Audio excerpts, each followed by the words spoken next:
Coming up this time on Art Rocks, a DeRidder duo working to build a garden paradise right here in South Louisiana. And a world-famous long-distance swimmer immerses herself in the craft of memoir writing. These stories up next on Art Rocks.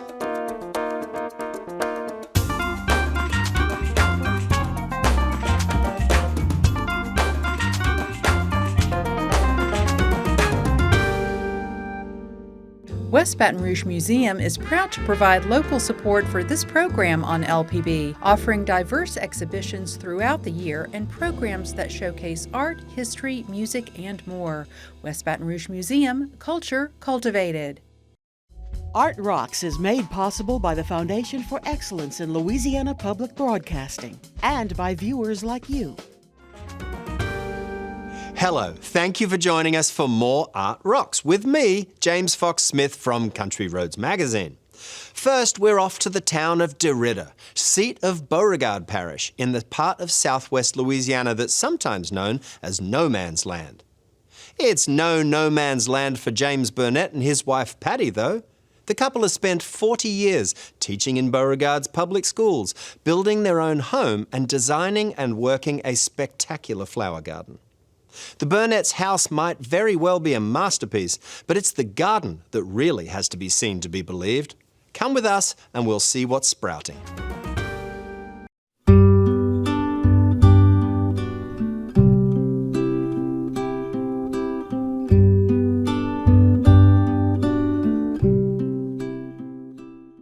I think I have about 3 acres in the garden itself. We bought this place and started it about 1985, and I planted my first Japanese maple in 1985, which would make it 40 years old this year. My favorites in this yard change daily. This morning, I got so excited over a certain magnolia.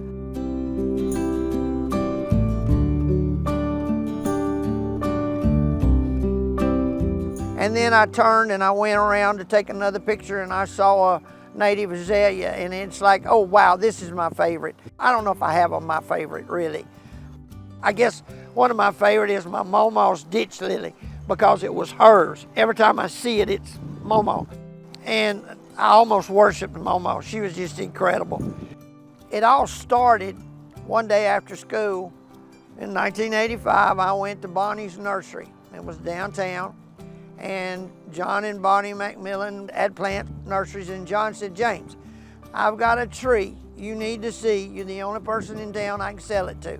Because he said nobody else would pay for it. He wanted $100 for it. It was a little bitty Japanese maple, a Crimson Queen. And I thought, well, I don't know. So I bought it and I planted it where it's at. And I bought another one, a butterfly. And I planted that butterfly somewhere right over in here. And I didn't know what I was doing. I planted it in the red clay, and the butterfly died, and the Japanese maple survived somehow. And then as it grew, I wanted another one. So we had to hunt other sources, and then Patty and I would look for Japanese maples when we'd go places. And then for an occasion, birthday or something, she would buy me another one and another one.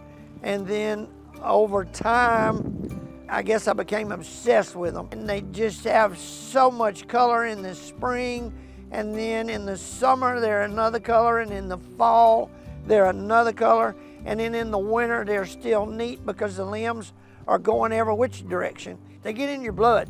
If you buy one, you're gonna buy two. And then I eventually started grafting them.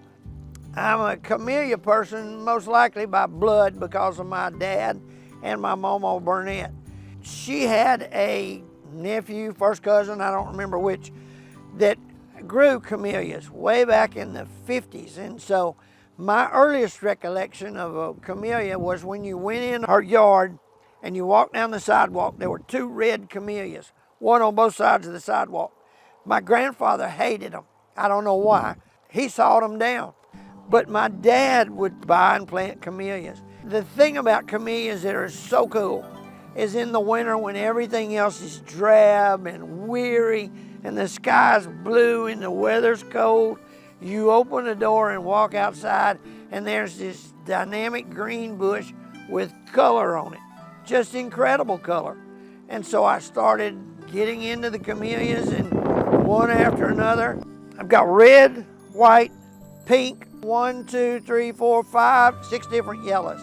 2 of the yellows that I have are supposed to be not cold hardy. They're supposed to freeze when it gets cold. But believe it or not, they were incredible in spite of the hard freezes we had. And they look like a fabulous rose, and they are just doing fantastic here. At one time, I had over 300, but we've had such hard, severe freezes, and we had that drought that was just so hot and so dry for months till I've lost quite a few. There's stress to the max. Since those 2 hurricanes, everything around here is just stressed beyond belief. And then we had the fires, so the sky was full of smoke and ash. Well, even I find it stressful.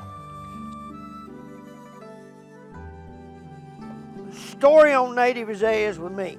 I prefer to call them honeysuckles, and some of the plant people just get so upset when you call them a honeysuckle because they think of a vine growing in the ground. But when I was a kid here, they were known as honeysuckles. We all called them honeysuckles. And everywhere you went in the woods, there were honeysuckles. And I couldn't wait for the springtime because I would go out and just snap limbs. I absolutely loved the smell. All the woods around Mama's house was just full of them. So I would go out when we'd go visit and just go out and just snap limbs and bring my hands just loaded with those pink blossoms. And she would put them in her little kitchen. Our kitchen was a little back porch that had been closed in, and she'd put them on the table, and it would fill that whole room full of just this aroma. So that's some of my fondest memory of the prettiest flowers. And then I discovered that there were other colors, white and yellow and red and orange. And there's all these series that all these people hybridized and made. And I thought, I want my yard full of every color, every kind. So I started traveling all over the country, meeting different people. And I have met so many fascinating people in Georgia and Alabama and Tennessee and in the mountains. And just one would say, James, you got to go meet this one, and this one, go meet that one. And I've been everywhere looking for native azaleas, honeysuckles. And so my yard is just full of them, just full. And I guess you could say I'm obsessed with native azaleas. I don't know which obsession I feed the most, but lately I've been on this magnolia kick. And I love the purple magnolias, the Japanese magnolias. One of the prettiest is next to Taco Bell by a fence downtown. It's just beautiful every year. And then my mail lady told me about one way out in the country that is this magnificent tree. So I went to see it. Just incredible. And I thought, I've got to have another one. And then I read about a yellow one that was invented in 2007 up in Boston, Baltimore, whatever, and I saw it for sale for $90 and I thought it would be a nice size, so I ordered it. It came in a little bitty pot about that tall, and I planted it, and it's one of those right over there. That tree is now, well, let's see, 07, soon be 20 years old. They're not very big, but they just pop in the springtime. And I thought, I gotta have another one. Yeah, I guess you could say I'm just an obsessive person.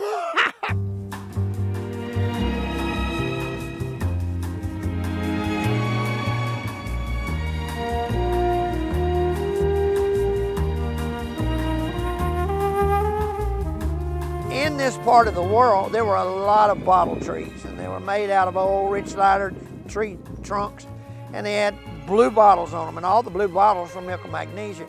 And my mama lived on milk of magnesia bottles, and I became fascinated with those blue bottles in the light. But I also eventually found out the story of the bottle trees, and I found it to just be the most fascinating thing. And then I watched that movie Beethoven about the dog and the lady and I think they called her a witch, and she had this tree full of all these glass objects and all this, and I thought, I gotta have a yard like that. I just have to have that in my yard. And then I would go to Mississippi and I'd come across these fancy trees and bottles here and bottles there, and I thought, why not? So I don't drink, but I have a lot of friends that do, and they all save me their bottles. So I get all their bottles and I use the bottles in the yard. And I had the opportunity years ago when Chihuly was in New Orleans and the nobody to have bought some of his first artwork. And my oldest daughter begged me to, and I didn't, which was a mistake. I should have. But as he got to be famous and started making all these glass objects, well, the people in Mexico started making knockoffs. And I thought, well, I can't afford Chihuly, but I can afford a knockoff. And I learned, you know, if you want something, give up a few cold drinks, give up a hamburger, and buy one or two at a time, and make it yourself. And my bottle trees, they're made out of all kind of stuff. One of my arches was a rose arbor a lady had.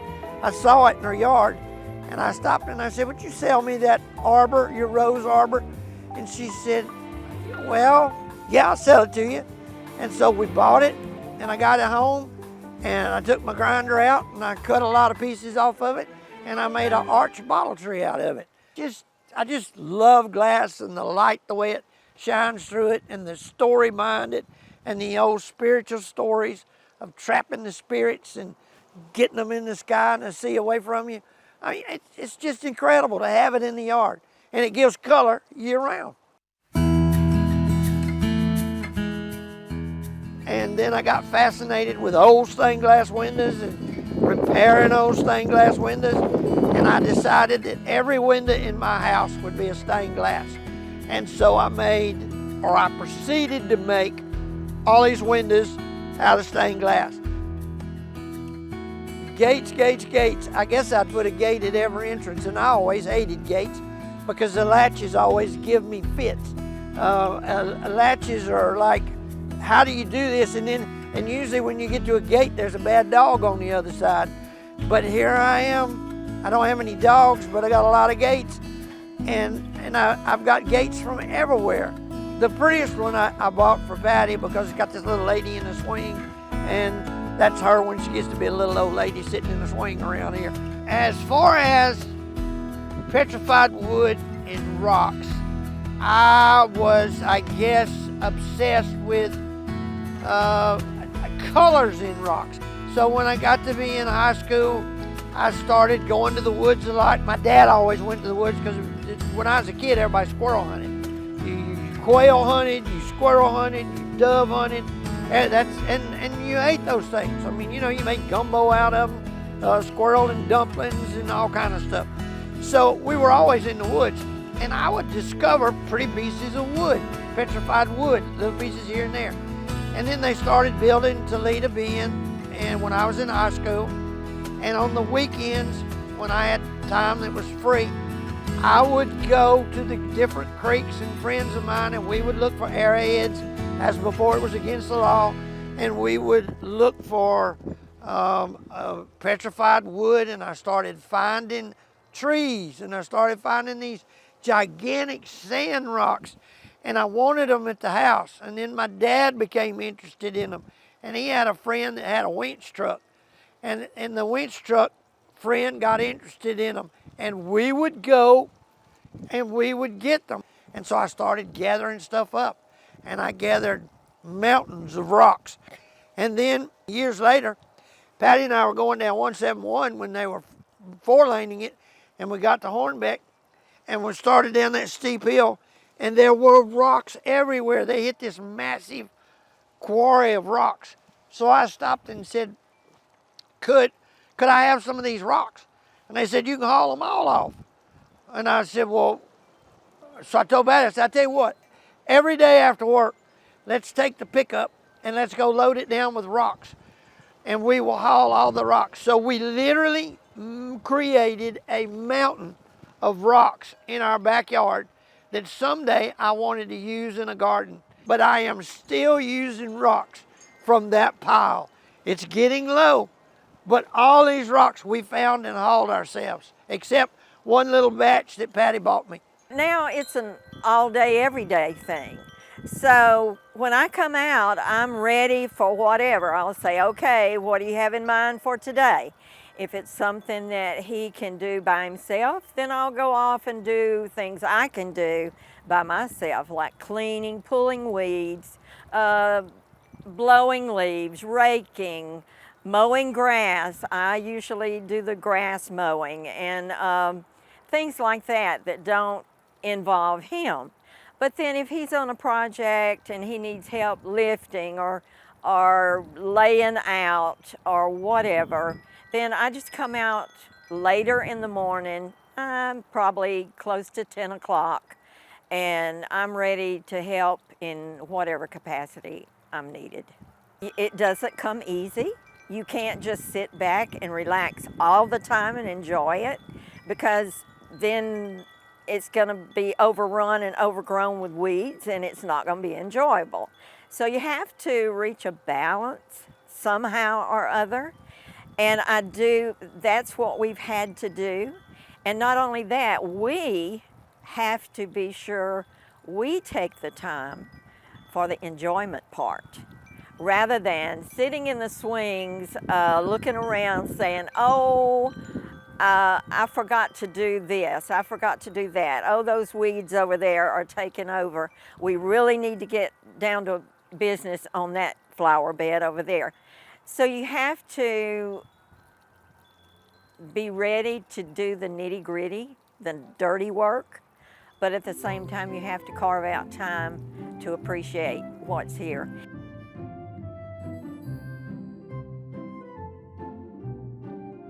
Patty and I spent forever doing the brick walk and making it perfect.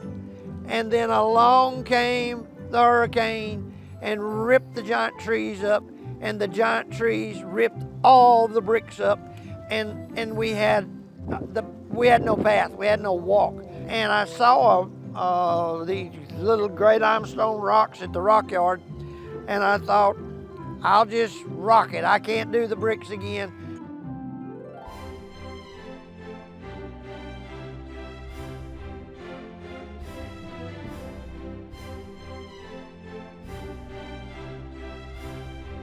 The healing spot started with one swing and the gazebo.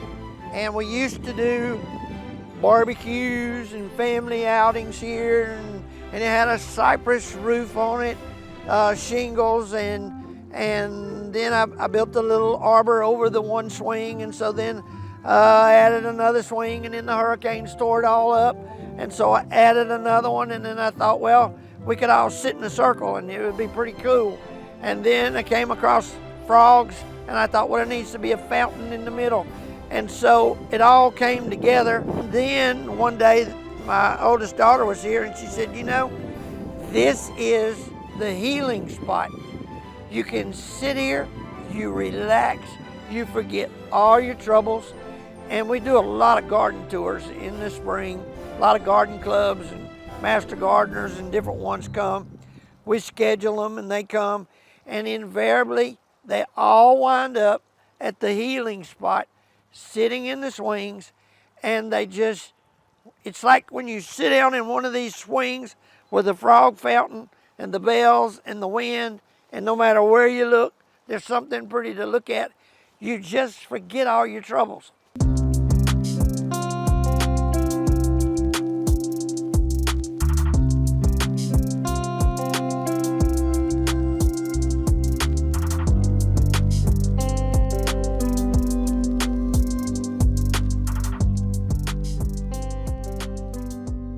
Garden is the perfect definition of evolution.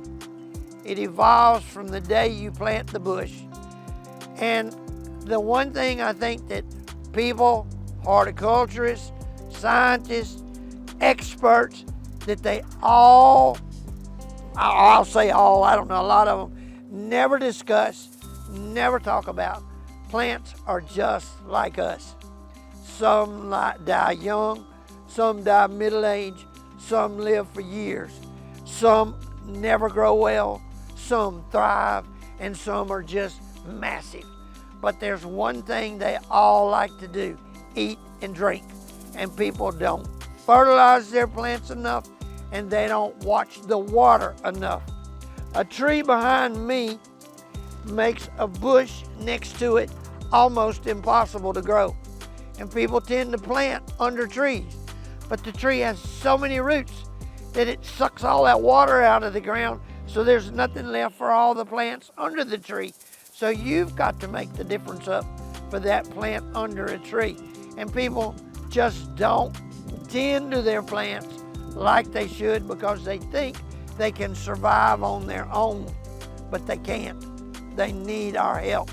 And I wish everybody would plant a flower because it just makes your day go better. As I get older, I realize there's a lot here to tend to and to keep up with.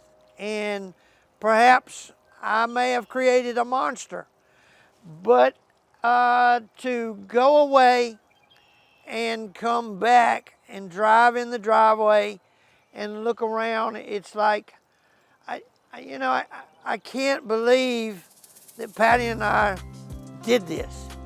And it's peaceful here. It's just paradise. It's really like heaven on earth. The birds are happy. You hear all these noises and you see all this stuff on the news, and yet the environment around you makes all of that go away. So yes, I love my place. I really love my place. If you enjoy watching the arts on TV, trust me, they're better in person. The trick, of course, is knowing where to find them. For a comprehensive roundup, each issue of Country Roads magazine includes a curated list of upcoming events, including exhibits at area museums and galleries. Printed monthly and always online at countryroadsmag.com.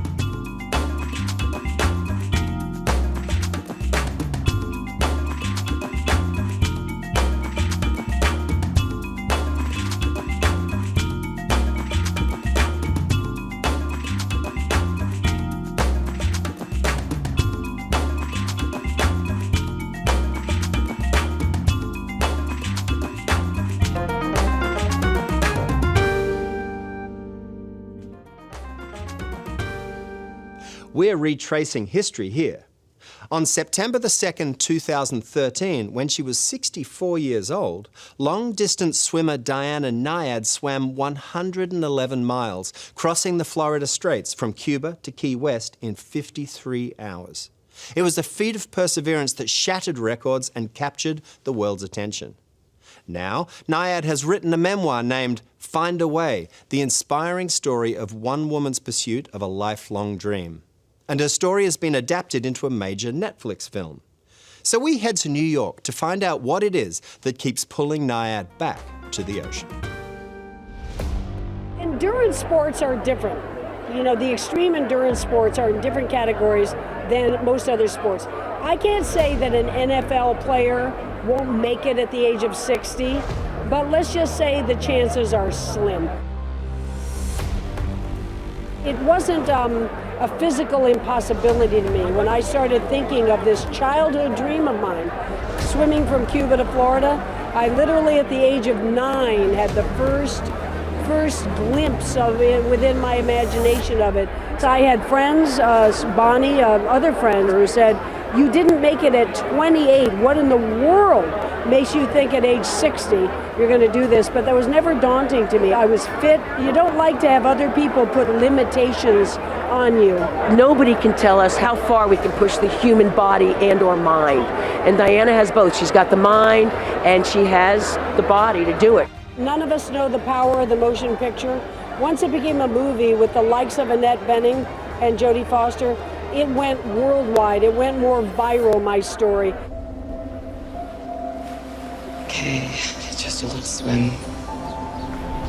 I'm just the type who is never happy. I look back and say, why didn't I do this more? why didn't I do this better? But the truth is, this book, it's one of the few things I've done in my life that I had no second guessing, no regrets. When I finished and put the last period on this book, I thought, I can't write this story any better than I've written it now. 24-hour swims, 18, 17, 16. She did it. Listen, in the beginning, I was in it for the tan, and then it became my passion and my purpose. We all get knocked down. It's part of the human condition.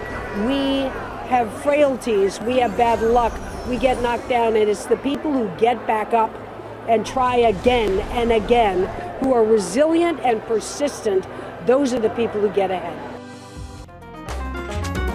And that is that for this edition of Art Rocks. But never mind, because more episodes of the show are always available at lpb.org/artrocks. And if you love stories like these, keep your eyes peeled for a copy of Country Roads magazine.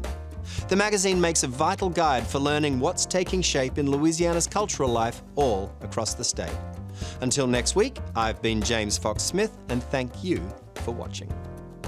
West Baton Rouge Museum is proud to provide local support for this program on LPB, offering diverse exhibitions throughout the year and programs that showcase art, history, music, and more. West Baton Rouge Museum, culture cultivated.